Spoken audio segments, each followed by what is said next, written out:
santé, parce qu'on a appris aujourd'hui, je sais que je parle du quotidien, que le niveau d'absentéisme au travail est très élevé au CIUS Saguenay-Lac-Saint-Jean et les mesures prises par la direction approchent pour faire face à ce phénomène, approchent le harcèlement selon les syndicats. Nous en discutons avec ma prochaine invitée, Mme Martine Côté, présidente du syndicat des professionnels en soins infirmiers et cardio-respiratoires du Centre de santé de Chicoutimi et porte-parole régionale de la FIC, la Fédération interprofessionnelle de la santé du Québec. Madame Côté, bonjour. Bonjour. Oui, ça vous fait un grand titre. Ça vous fait un grand titre, oui.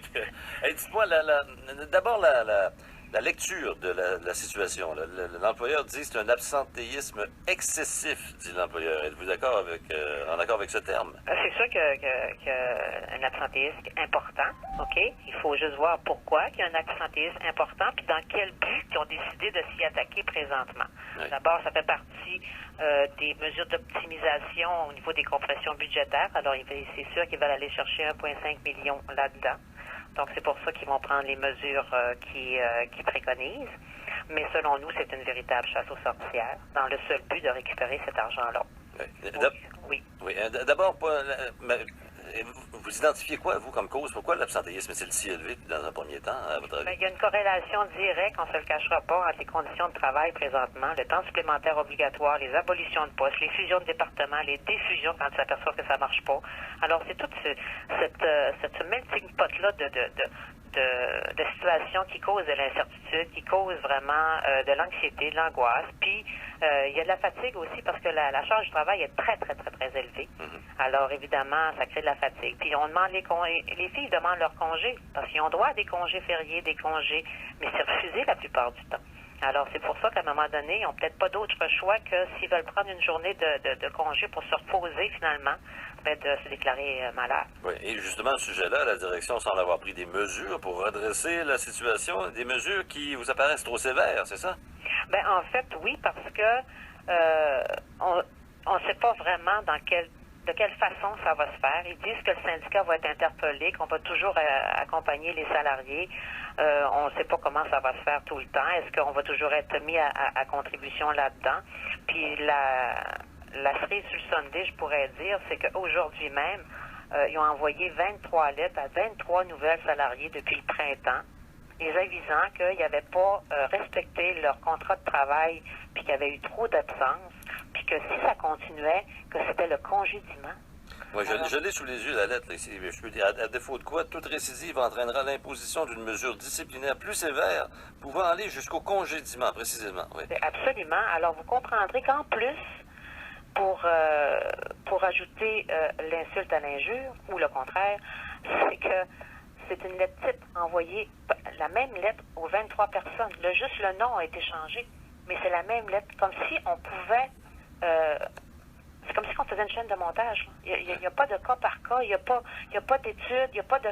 Pourquoi t'as pas été au travail. Alors, on comprendra que c'est inacceptable, c'est un irrespect.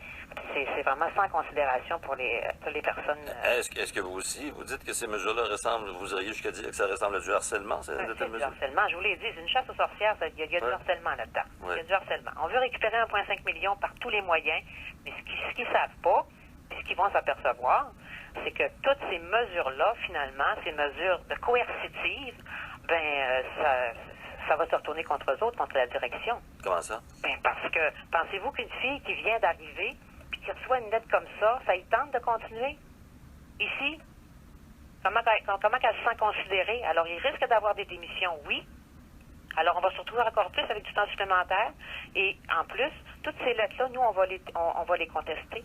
On va les contester parce qu'on trouve que ça n'a pas de sens. Donc, ça va leur coûter cher, finalement. Alors, c'est pas la bonne méthode qu'ils prennent. Ça serait quoi la bonne méthode dans cette côté? Parce que c'est comme employeur... D'améliorer les conditions de travail présentement, d'arrêter de niveler par le bas, de mettre les ressources financières et humaines disponibles pour bien soigner les patients. C'est ça, les bonnes façons de faire. Ouais. Les chiffres que j'ai sous les yeux, on peut les lire d'ailleurs dans le journal ce matin, dans le quotidien. On disait que le taux d'absentéisme actuellement, c'est 8,1 oui. Au lieu, puis la cible, elle, était de 6,75. Je pense que c'est ça, les chiffres. Ça n'a jamais été aussi élevé? C'est un sommet. Oui? Oui, c'est un sommet.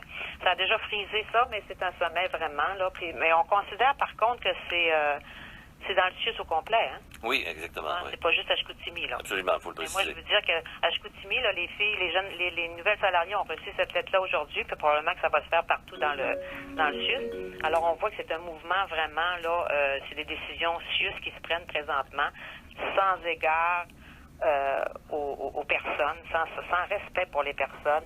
Et ils veulent faire, je sais pas, moi, un exemple ou... À votre connaissance, Mme Côté, est-ce qu'il y en a eu des exemples jusqu'à maintenant? Là, on parle d'une mesure disciplinaire plus sévère pouvant aller jusqu'au congédiement. Ces lettres-là sont envoyées depuis quelques mois, je crois. Là. non, non. OK, c'est récent. 5 octobre. OK, c'est tout récent. C'est tout récent. Oui. Ça Donc, fait partie de leur plan. OK, il y a eu des menaces en ce sens-là, mais il n'y a pas eu on n'a pas passé à l'action encore. Il n'y a personne il n'y a pas eu de congédiement encore. C'est un avis disciplinaire quand même, ça C'est reste ça. au dossier pendant 1 an. Oui. Alors, il faut qu'elle tienne vraiment très sérieuse là, pendant 1 an. C'est parce que si elle manque encore 1 ou 2 fois, là, ben là, ça va être une autre mesure disciplinaire pouvant aller au congédiement. Et du C'est ça côté- que ça veut dire, l'escalade des moyens. Voilà. Et vous, du côté syndical, vous me dites en terminant, vous entendez donc contester ça, c'est sûr? Absolument, Oui. absolument. C'est sûr et certain. Jamais qu'on ne cautionnera une telle façon de faire d'un employeur qui ne respecte en rien ses employés et qui n'essaye pas de voir pourquoi les salariés n'ont pas pu respecter leur dispo, OK? Peut-être peut-être que c'est toutes des jeunes filles qui font leur bac à l'université puis qui n'ont pas de conditions facilitantes pour avoir des congés, hein? Ça se peut, ça aussi. Mais on veut des infirmières cliniciennes dans le sud du Saguenay-Lac-Saint-Jean. Mais on ne s'organise pas pour en avoir, par exemple. Notre invitée, Mme Martine Côté, qui est, je vais vous présenter comme porte-parole régionale du FIC, ça va? C'est parfait, merci beaucoup.